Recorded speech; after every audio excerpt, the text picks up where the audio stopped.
Hi guys, happy Friday. So the moon has just moved into Virgo, which makes me extremely happy, and I really hope we come across that word I love, circumambulate. So let's get started, shall we? That was very odd. I don't know where that came from. So, alright, again, Modern Magic, 2nd edition, 11 lessons in the High Magical Arts by Donald Michael Craig. Amazing. I still want to contact him via the board. So, alright, this is all about magic. So, here we go. Botox time. Don't like this, don't like what's going on. At least the hair did something okay today. Alright, so, part 1. I'm short. I keep getting shorter and shorter. There. Now I'm tall. Alright. The weirdest things are happening in the middle of the night. I keep throwing shit everywhere. If I keep sleeping with things in my bed, such as my iPad, my phone, my other tablets, I'm not gonna have any valuables left. I keep throwing them everywhere and hurting myself in my sleep. It's really weird. It's very odd. I don't know where that, it's like a burn mark. Literally a burn mark. And I do not know how I did that. It's very odd. Very odd. Yeah, and then I broke my... You know how those, the iPads have like the really teeny tiny chargers that are like $800? Yeah, that one's just totally trashed. Don't know how I did that either. It looks like I bit it. So maybe that's why my hair is like... Psh. Alright. What? Goddamn gabapentin. Alright, so... Part 1, Lesson 9. Alright, so here we go. Magic works. Alright guys, I will see you all tomorrow. No, I'm kidding. Alright, so we can assume that this is true until a time when experience allows us to say not that we assume magic works, not that we believe magic works, but we know magic works. We have to know it. You've got to fucking know it with all your being. If this is not true, then you are wasting your time reading this course. So yeah, if you have the slightest doubt, I mean, it's okay to doubt, it's natural. But if you have any kinds of doubts, I mean, even with the board, with the cards, with, anything, if you doubt it, it's probably not going to work. So just give up. Or just try harder. Just like in the previous course. Did you do your best? I'm joking. Don't give up. Always try. Strive. So, alright, obviously, he says, I do not think that this is so. So, for as a result of over 20 years of experience... Hey, we are on the same page here, buddy. I like this guy already. Again, love. Alright, 20 years of experience. I know that magic works. Well, yes, of course it does. It's very, very, very powerful.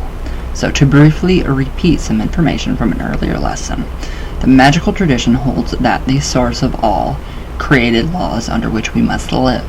So, alright, so that's where the Kabbalion comes in. The laws of nature. And they're amazing. So one such law is gravity, of course. Everything sinks and sags with gravity. What am I going to do about my ass when I turn like 40? Which is not far off. That's not far off at all. Oh my god. Alright, so we cannot jump high enough to escape gravity's grip on us. Yeah, but you can get push-ups and you can get support. However, once we understand gravity, we can build rockets with enough thrust to lift us beyond gravity's hold. So I'm going to need 2 rockets, small rockets, under both of my... Yeah, there are many laws which were unknown only 100 years ago. So this includes the laws concerning the weak and strong atomic forces. Alright, we're getting good here. Laws which are a basis of modern physics. Physics. Yes. Similarly, there are other laws which are still not commonly known. So among these are the laws of magic. The laws of magic are in nature. It's amazing. The laws of nature you can find in physics, quantum physics, regular earth science, and nature. So, where'd I go? Okay, there are many laws which... Oh. Where did I go? Oh, okay. Either these laws are valid and true, or they are not natural laws. So, either there is gravity or there is not gravity. So, yeah, obviously there's gravity. There is no in between. So likewise, either the laws of magic are valid or they are not. There cannot be any type of rule saying that sometimes they are valid and cannot, and other times under, identical conditions, they are invalid. It either works or it does not. It does work. So, it does. Remember, magic is an art and science. So, think back to junior high. Art class, science class. There we go. Think about it.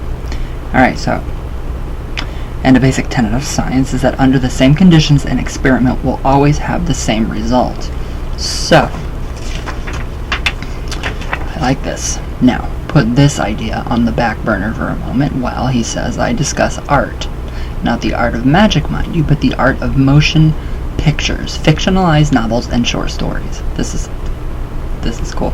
So, if you guys are familiar with any of these short films that the Saska sisters did, The Blood Drives, they're amazing. The Stylist, Jill 6, amazing. And by Tristan Risk, there are so many more. There are so many good short films. Gigi, Jessica Cameron. So, keep those in mind. Amazing women. Alright, so, you've read them or seen films. The wizard casts a spell, and out of the mists appears a demon to do the wizard's dirty work. So one of the best examples of such a film is a rare black and white movie called The Night of the Demon, which is a really good movie, actually, by Jacques Turner. Turner. Oh, whatever. Alright, also look at Faust with Burton and Taylor. Read some of the stories by H.P. Lovecraft. He has got some really good songs, too. I'm Dreaming of a Dead Christmas. It's great. So, who makes Poe sound like Irma Bombeck? I don't know who that is, but whatever. So look also at Doctor Strange comic book, or Black Widow by Jen and Sylvia Saska. And it's an amazing comic. Black Widow is incredible. So, everybody go pick it up. Seriously, it's on Amazon right now. Are you guys going to get that comic book? I'll wait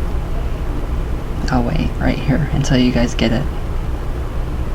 Okay, so I'm sure you can think of many more films and stories which have a hero or a villain, a hero, summoning up creatures from some astral netherworld. Beetlejuice. What did I watch last night? Incision. Yes, and I got into it with the guy at the movie store, because he swore that the movies that my dear friend Jen suggested did not exist. So I suggested that we get on Facebook and call her. Mic drop. No, they exist. I found them. So, and in all honesty, wouldn't you like to do that? So, wouldn't you like to have the power to summon up some ghastly beastie to control people, help your friends, and punish those who have hurt you? Yeah. The possibility of doing this is one of the reasons he says my interest in magic was maintained over my first few years of study. If only I could find the right book or teacher, I could have the powers of the universe in my grasp. You already do. Needless to say, had such a thing had happened to me, my karma would be in an awful state. Further, my mystical learning have led me away from the desire to control others. But still, wouldn't it be nice to evoke a being to do our plane of existence? Just once. To our plane of existence. Just once. So the movies and books and stories I have read greatly influenced me. So taking that influence and combining it with my understanding that magic works led me to totally ignore a very useful grimoire, that part of the Lesser Key of Solomon published as the Goetia. Alright, so the Goetia is in many, many movies. You can find it in Evil Dead, the remake. I think you can find it in the original too, when they're reading from the book, the Necronomicon. It just so much. Insidious, the whole Insidious series. All of it is great. So, let's see. What has influenced your guys' path? For me personally, it was Witchboard, 1986. Oh, 1987 actually, sorry, my bad. So it was Witchboard 1987.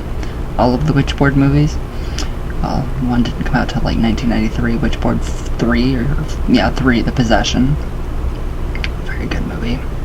So, just horror movies have really inspired me. So, okay, now, in the Goetia, at the end of the first conjuration to call forth any of the spirits listed in the book, it says, "If the spirit come not yet, say as followeth." Then the book gives another summoning or evoking conjuration. So at the end of which it says, "If he come not yet, at the rehearsal of these 2 first conjurations, but without doubt he will, say on as followeth." This is followed by commands rather than requests for appearance, commands which are filled with and followed by a series of curses. So he says to me, this did not make any sense. So, if all entities in the universe follow certain cosmic laws, they must appear when they are called. Think about that. Otherwise, magic would not be a science, and there could be no such thing as a magical system. Obviously, something must be missing. Alright, so he says, "In my studies of this and other ancient grimoires, I learned that virtually none of the grimoires, the ancient texts on magic, were complete," and they're not. They're not. A student was not expected to learn magic from a book. No, you were trained. Word of mouth, whatever. So rather, books were meant to be guidelines for the students, to give written form to those items which could not be quickly memorized nor repeated. So, frequently, that note memorization would occur. So, what are the first things which are not included in the ancient texts? Basically, I mean, your outlook is my opinion. It does give you preparations, the preliminaries, but it doesn't give you much. So, first, you must have a positive attitude. You must know that the magic you are doing is going to work. This does not mean that magic is nothing more than a mental practice. So if you are ailing, a doctor can give you medicines, but unless you are really wish to get better, there will be much longer healing period, and in fact, you might not heal at all. This is the mental, like a mental will to live, which can affect you on the physical plane. So likewise, the knowledge that your magic will succeed. The knowledge that your magic will succeed will affect all planes. So if you think that magic won't work, it won't. So just like the board, if you think you're going to get evil, what are you going to get? A or B, evil or good? A. Again, this is not because magic is all mental, but because part of doing magic is having the right mental attitude. And it's really hard to get that mental attitude. It's hard. So, 2 other parts of magic which are not included in the grimoires are the ability to raise energy and to control it. Some grimoires, modern ones that are rewritten, do tell you so. This has always been a major focus of magical studies, and a student would have practiced for hours and would know, where in the ritual the energy should be raised and how it should be directed. So it doesn't give you much of that at all. So thus, these 3 things need not be included in any book on magic. The student was supposed to know these things. This is why all ancient grimoires are purposely incomplete. All of them. Every single one. Another very good guy. E.A. Quoting. I'm sorry, but yeah, I find him very attractive. Gorgeous. I mean, a freaking gorgeous man. But I mean, his knowledge and the, revision and redoing these, pure channeled books, grimoires from him with complete instructions. You don't find that often. And you do with him. So, alright, now he says, "It took me several years to realize something to which I had never paid attention. There is a version of the translation of the Sefer Yetzirah by Mordell, which states that the Yod He Vav He of the Tetragrammatron may be a code for duplicated or other letters." Also, a friend pointed out to me that witches, she's a Wiccan, frequently use codes in their Book of Shadows, books which contain their rituals and instruction. So, as an example, baby's blood was a code for strawberry juice. Ooh. Okay. Thus, if a witch's book of shadows fell into the hands of an uninitiated person, that person might be too scared or too offended to try out any information in the book. Yeah, I don't think anybody would want to read mine. Well, I mean, anybody on normal. Anybody normal. So, unfortunately, the books sometimes fell into the possession of people who actually believed what they read. A history of torture and death is one of the results of this. That's scary. That's very scary. I don't remember the exact day, but I suddenly had a flash of intuition and realized that the grimoires had codes so that the idiots, like myself some years ago, I love this guy, wouldn't get into trouble doing things for which we were not prepared. So, he says, I realized that the secrets of a magical evocation were not in the grimoires. Or if they were in code. So, he says, I had to solve this mystery. That is a mystery. It's a very different... So, I mean, you're obviously going to have a ton of questions, and it can be really, really, really difficult to follow these ancient, texts, and like the Egyptian Book of the Dead. How do we know that it's complete? Is it complete? We honestly don't know. The Emerald Tablets of Thoth, which has another, a translation for the Greek, which is the Book of Hermes, Trismegistus. So we have all that going on. And it's a Cinderella story. I hope you guys know that reference. If not, it's Caddyshack. Alright, he says, I had so many questions. Why did Source call for more than one person to do an evocation? Why is there a circle drawn inside the triangle where the entity manifests? How do the pentacles for magical evocation work? Why does incense of a particular scent draw entities from other levels of existence to the physical plane? I think we all know why. Like attracts like. So they have their own, different, scents, likes, colors. Put them together, you create that vibration. Boom. You are matching your vibration with the vibration of that entity. So, if it is because they like the astral form of the incense, as some claim, they could stay on the astral plane and enjoy it without having to materialize. There were too many questions and no answers. So, then one day a friend, who is a very knowledgeable occultist, made a passing remark about the foolishness of those who thought that magical evocation rarely happened. It happens all the time. So he said that they wrongly believed that entities were only drawn to the local area of the astral plane, so they could be more easily dealt with. Naturally, he had never done any evocations of any sort himself. So, and he says, and I laughed too, until I started some research. Alright, so, where'd I go? Where did I go? Oh, okay, so I discovered that the 3 Crowley-oriented groups, one now defunct, believed and practiced magical evocations only to the astral plane. He says, I found a book, Secret Magic Revealed, by 2 excellent occultists, Nelson and Ann White. So agree with this idea, finally, really making my understanding sure. I read in Aspects of Occultism by Dion Fortune. Now here's a little snippet from Dion Fortune's Aspects of Occultism. So, in the great majority of cases of evocative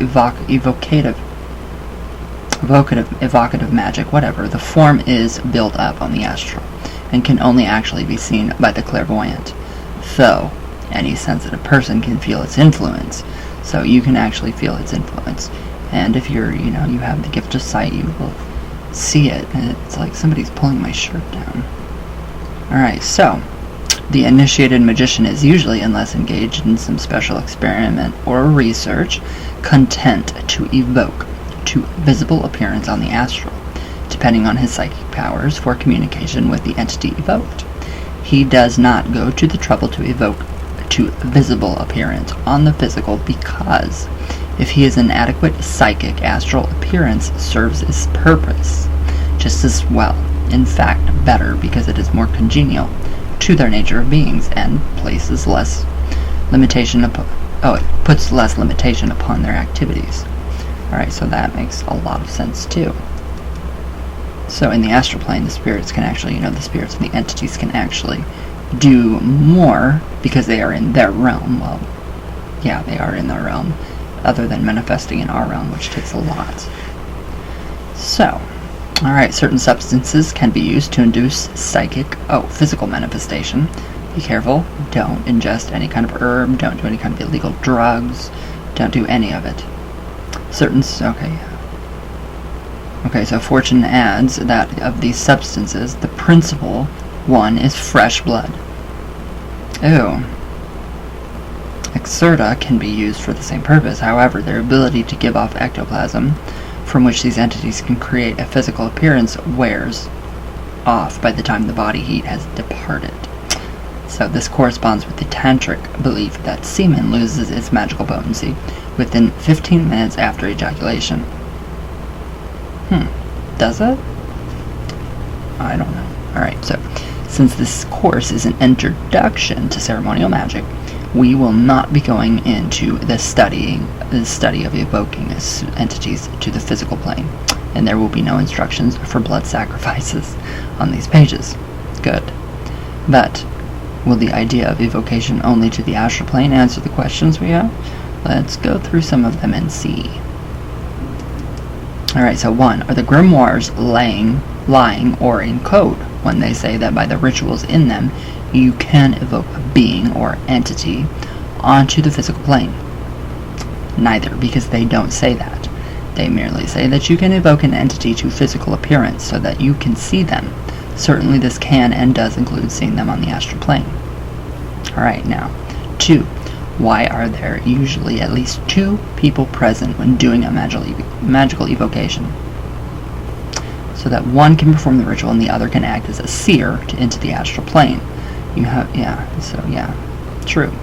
So 3. Why in the Goetia is a circle drawn within the triangle wherein entities are supposed to manifest?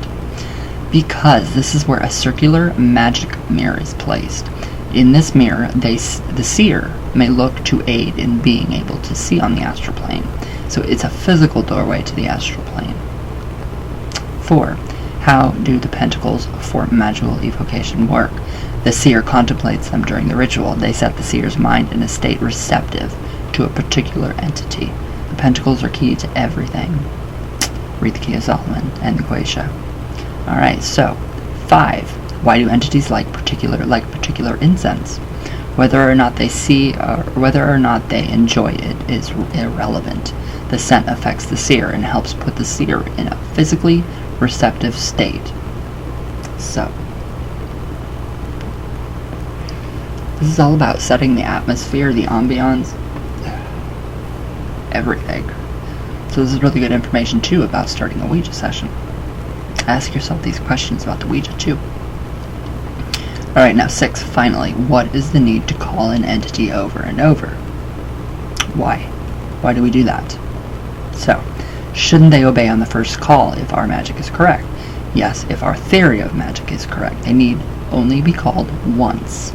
Unfortunately, the minds of humans are not so easily controlled. The seer may need large doses of incense, many moments of contemplating the pentacles, and frequent repetition of the evocation to open his or her psychic vision to that level of the astral plane wherein an entity has to come to do the magician's bidding. So, it's quite interesting. It's a very interesting process.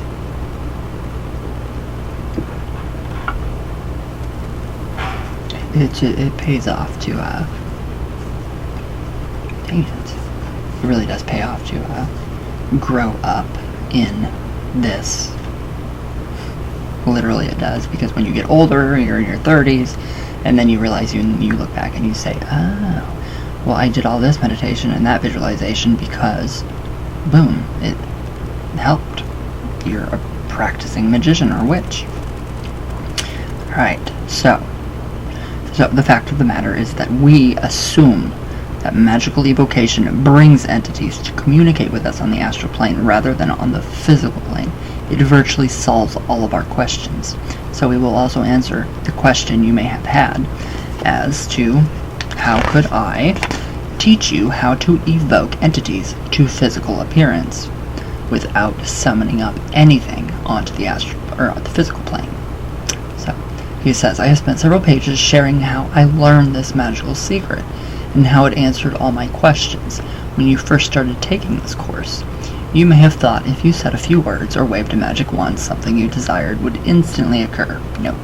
By now you should know, hopefully by experience, that magic takes time and occurs through totally natural means.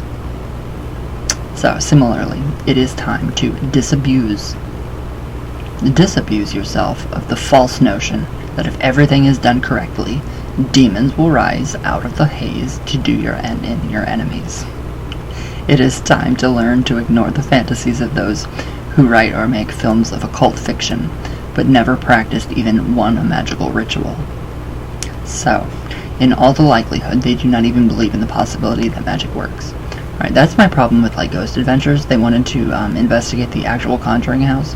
All they're doing is pissing if there is something there, pissing it off. They don't have any real experience in the magical arts. So, that's kind of sad. And that goes to show why. Yeah, I'm not even going to go there. Alright, so before going on with this lesson, go back over this first part and read it again. Understand how this sane and logical explanation of magical evocation reasonably resolves all questions concerning the theory of this subject. The material which is going to be presented in this lesson will not take you into somebody else's fantasy. Rather, it will send you on your own adventure, an adventure which will lead you to the deepest levels of magic and the highest levels of spirituality. So, it's pretty good. That's a pretty good explanation. So, should we go on to part 2? Do we have time? Wow, part 2 is very long. Very, very, very long. Yeah, we'll go into part 2. Alright, as you have noted, I have consistently used the term evocation in this discussion of the type of magic being presented in this lesson. So if you're reading, you may have noticed that there are some authors who use invocation as a synonym of evocation. No. Totally different things. This error is never made by real magicians, and is only presented by writers who either have no practical magic experience, or by those who wish to blur the distinction of different types of magical practices.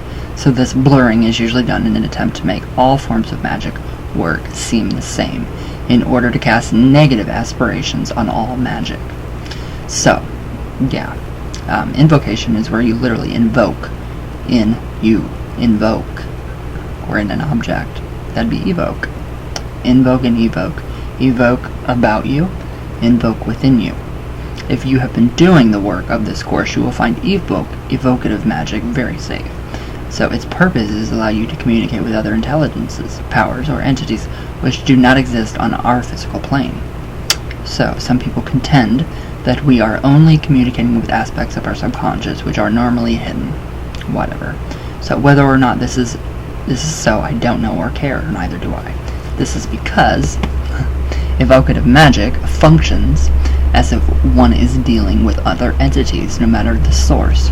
So it's treated as if one is dealing with external intelligences. So this is everything outside.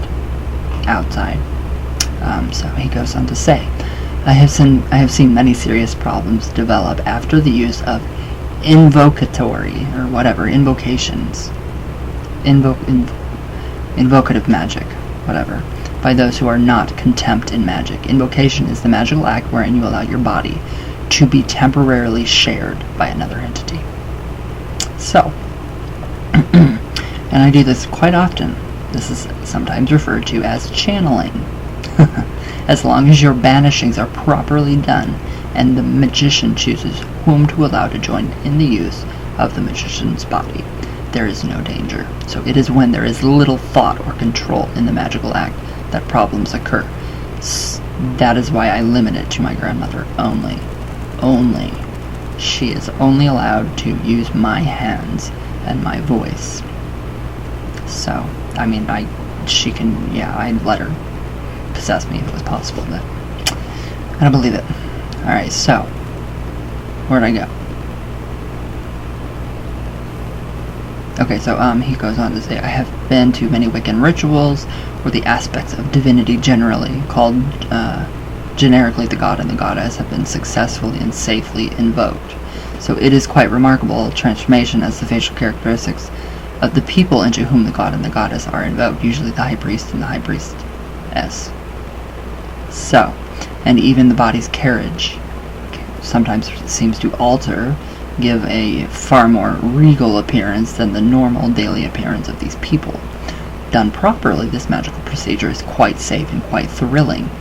It should always be done with positive entities, or if you prefer, positive aspects of your subconscious, and never with unknown or negative entities.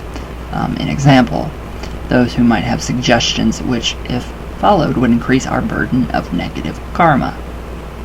So, there are two instances when invocation or channeling can be dangerous, or at least kind of, very anti-productive.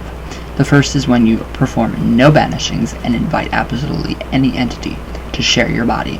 Certainly, from your readings and your practice and thoughts about magic, you can see just how dangerous this could be. Yeah, just be careful, very careful. So yet, a whole religion has developed based on this magical act. And this religion is known as spiritualism or spiritism. So I love spiritism and spiritualism. That is just that's called to me. So most practicing occultists tend to frown on the practice of spiritism because it allows virtually any entity to communicate with the living. Not me, no. Just because something, usually a very low astral entity, more on this in a later lesson, says it is Uncle Charlie doesn't mean it's so. There have been instances of damage in seances caused by these low elementals, and some mediums have ended their lives as alcoholics.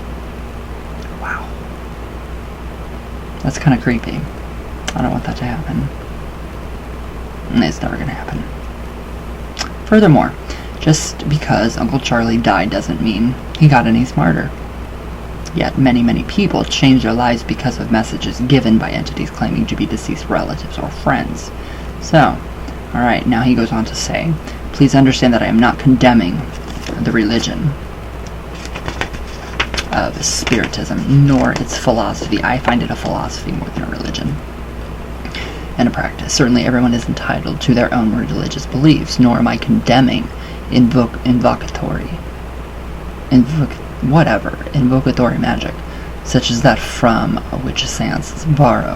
What I am condemning is lack of preparation, lack of protection, and blind acceptance of frequently wrong or valueless information. So, that's perfect. If you think that this is unjust, look at the hundreds of books published by channeled writers, not all of whom are spiritists, but who have taken their techniques from spiritists, who claim to have real writings of people such as Einstein, Tesla, Nermi, and Edison, in thousands of pages and millions of words. Not one thing has ever been presented which could revolutionize life, or could not be learned from previous information. Still love my spiritism. And I have not mentioned the self-deception and outright fraud, which has been a part of modern spiritism since its inception in the middle of the last century. There's a lot of frauds. I mean, there are a ton of frauds out there, and it makes me disgusted. It makes me just nauseated. So, the second instance of danger occurring in this type of magic is a negative entity. If a negative entity is invoked. One of the most fascinating stories concerning Aleister Crowley is how he allowed the demon Chronozone to be invoked into his body. Once he invoked the demon, he tried to attack Crowley's assistant using numerous ploys. So some people believe that Crowley's success began to diminish after this, perhaps because Chronozone... Oh, that's an unfriended dark web. Now that's creepy. I don't like that. Chronozone was never properly banished. So invocation is a very important part of magic, but for safety it must be done correctly, so this will be covered at a later time. But now, after discussing the difference between evocation and invocation, we turn our attention back to the former and see how it is done. So this will show us how to use the two of the most common available grimoires, the Goetia and the Greater Key of Solomon. Now, on the following page, you will see a diagram of a magical circle and a triangle of the art wherein entities appear. Where'd I go? Where'd I go? It is derived from the commonly available edition of the Goetia. So why is there a circle within the Triangle of Arte? Understand that this drawing is actually a neatened up version of the original publication. So this was done and titled by the unlisted translator Mathers. Or the editor Crowley. Both are uncredited. So, in the most commonly available edition of the book. Alright, on page 380 is a copy of the original manuscript which shows the diagram. Other than being much sloppier, my guess is that this is a page from a student's notebook. Probably is, because it looks like what I would do. And I probably have that wrote down. The important thing is to notice that the circle within the Triangle of Arte could easily be filled in as shown. It indicates the presence of a magic mirror. So magic mirrors are not shiny silver, rather they are dark black. Alright, so this is, yes, mine says Azazel, this one says Michael. So, you guys can screenshot that, or you can actually look that up. So this is the tidied up version. The nice little tidied up version. And that looks very familiar, eh? So yes. I mean, yeah. That's those posters that you can get on eBay that are like huge, like the Tree of Life, when you want to journey through each Sephira up the Tree of Life. There you go. All you need is a big poster so you can open your eyes and you can see it. And if you can meditate with your eyes open, I think that's amazing. Alright, now here is the other one. Now that is something that looks like what would be in my notebook. Just total, I mean, it's just scribbled everywhere. Scribbles, you can't even make it out. Just everything. So it's pretty cool. It is pretty cool. Here are the instructions for making a magic mirror for use in evocative magic. Damn it. 1. Although heavy cardboard can be used, a better idea would be to use 3/8 of an inch to a 1/2 inch plywood and cut out an equilateral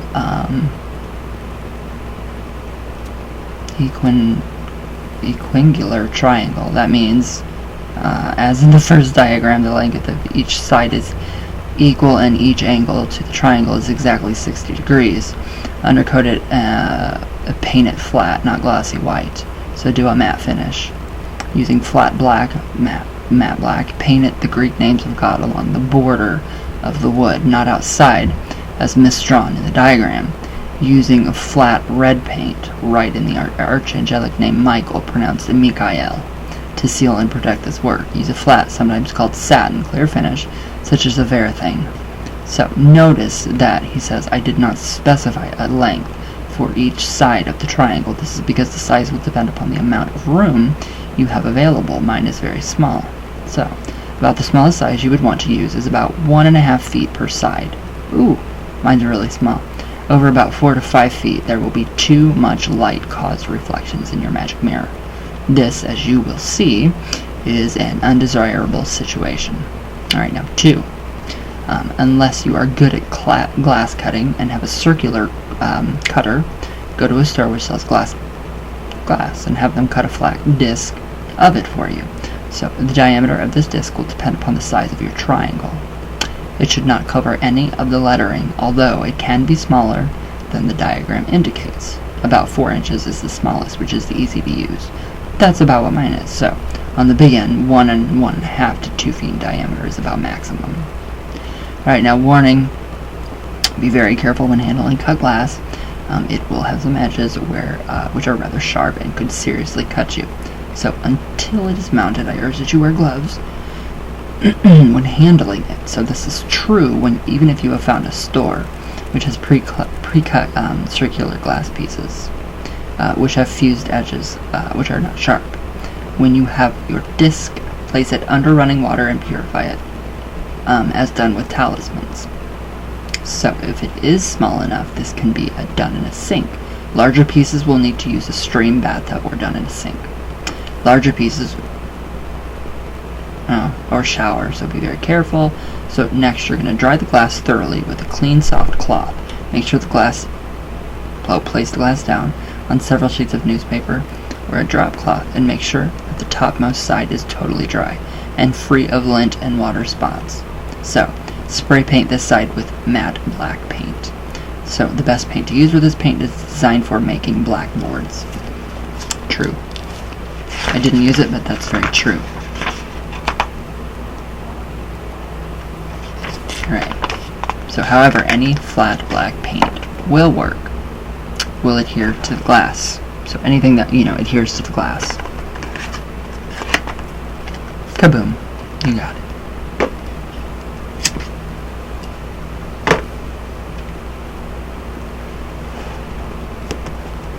And it's really, really neat to do. It's very interesting and fun to do. So, alright. Apply several light coats according to the instructions on the paint. On the last magic mirror I made, I used 13 coats of paints. Wow. Excess paint will not hurt it, but too little paint will. Yes, it will. Allow plenty of time to dry. Then turn your mirror over and see if there is any paint on the other side. If so, remove it with paint remover, a paint scraper, or razor blade. Again, be careful not to cut yourself or scratch the surface of glass wearing soft gloves. Now you want to hold the glass up in a light source and see if any light at all can pass through the magic mirror. If it cannot, you have been successful. Perfect. Step 3. The final step of the construction is to mount the mirror on the triangle of wood. The best way to do this is to get mirror mounts.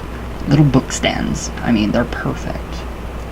You can get them at the dollar store. I don't know if you guys have dollar stores where you are, but you can get those there. Alright, so at a hardware store, and these are L-shaped pieces of metal or plastic with a screw or nail going through one of the bars of the L. Once screwed into the wood, it can be pivoted so that the other bar of the L is toward the center of the glass, so this holds the mirror in place. If the mounts are turned away from the center of the mirror, may be removed. So you will need to use at least 3 of these mirror mounts, with one each toward each of the corner of the Triangle of Arte. However, the bigger the glass, the more mounts you will have to use for safety. Once mounted, paint the mounts flat black using a small brush. If you cannot find these mounts, nails driven into the wood at various points along the circumference of the mirror will do. Of course, the nails should be painted flat black also, matte black. Okay. Now, it's very important to make very clear that the side of the glass which is painted black should be against the wood of the triangle. In other words, if you are looking at the triangle with the mirror mounted, the unpainted side of the glass should be towards you, and the painted side should be the far side of the glass. So this will have the effect of making the black paint seen through the glass appear quite shiny. Once mounted, your construction of the magic mirror within the Triangle of Arte is complete. It's good. It's really fun to make. I mean, any kind of black mirror with a glossy coat. So, alright, now look again at the diagram from the Goetia. It appears that a complete circle is drawn around on the ground, so it also appears that the outside of the triangle is also drawn on the ground. So I am sure that this will upset many grimoire purists, but the fact of the matter is that there is no need to draw a physical circle. Should you draw one, if it gives you more confidence or makes you feel more secure, sure, go right ahead. But if you are good with your banishings, as the many months of practice while taking this course should have made you, it is enough. So, he says, my personal experience and the experience of others proves this to be true.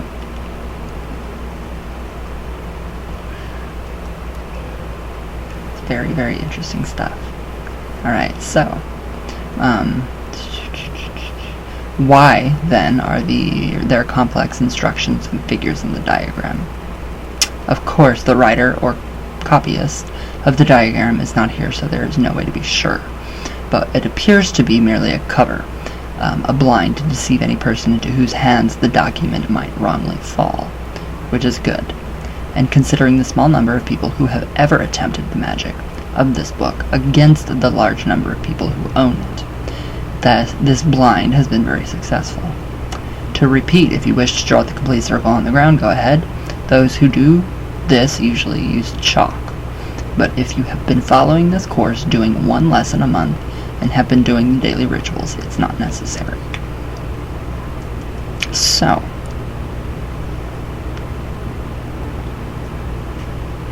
another consideration is that using the Triangle of Art with its magic mirror, while having it flat on the floor outside your circle, is absurdly difficult. I don't find it difficult at all. So, whatever. Alright, however, placing it in the position assumes that the original artist was an expert at three-dimensional representation. Yeah, that would make sense. So, if you look at the copy of the original page, it clearly shows that the artist had trouble with proportions and lines, so it's not possible that the triangle was not meant to be flat on the floor. Early drawings of Christian figures show a disc behind the head of a religious figure. It is believed that this is meant to represent a halo. So since the artist did not have the development to show it surrounding the head, it is shown behind the head. So, alright, so in a similar manner, the artist of this work may have wished to show the correct shape and lettering of the triangle. However, he or she did not have the necessary artistic knowledge or skill to show it in its proper position. Now, the Triangle of Art should be placed outside the area of where the circle will be formed. The triangle will be raised up so that the center of the mirror is at eye level of the seer. More on the seer later. Obviously, there's a chair for the seer. The triangle will be at a different height than if the seer stands. Although the triangle may hang straight up and down vertical, more commonly the top is made to lean back so that it can, it's like an angle. So this angle should be made up to 45 degrees from vertical, but should be no more than this. So to achieve this tilt, the triangle may be rested upon a chair, an easel, or a music stand. Make sure that the triangle is firmly supported and not fall over or backwards. The triangle should be placed east of where the circle will be formed, but quite close to the edge of where your circle will be. With this and your regular preparations, most of your physical preparation for using the magic of the Goetia is complete. Very interesting. So we will go on to lesson 3 tomorrow.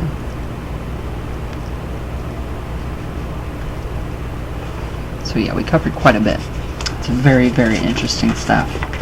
I really like the whole concept of how and why magic works, the construction of the Triangle of Art. So it's pretty good. So what do we go through? Lesson 9, part 1 and 2. Alright, guys. Well, I hope you all have a great weekend. Let me know what you guys think. And yeah, alright. I love you all very much. And everybody have a great day. All my love, all the way from Venus. Ouch. All the way back down.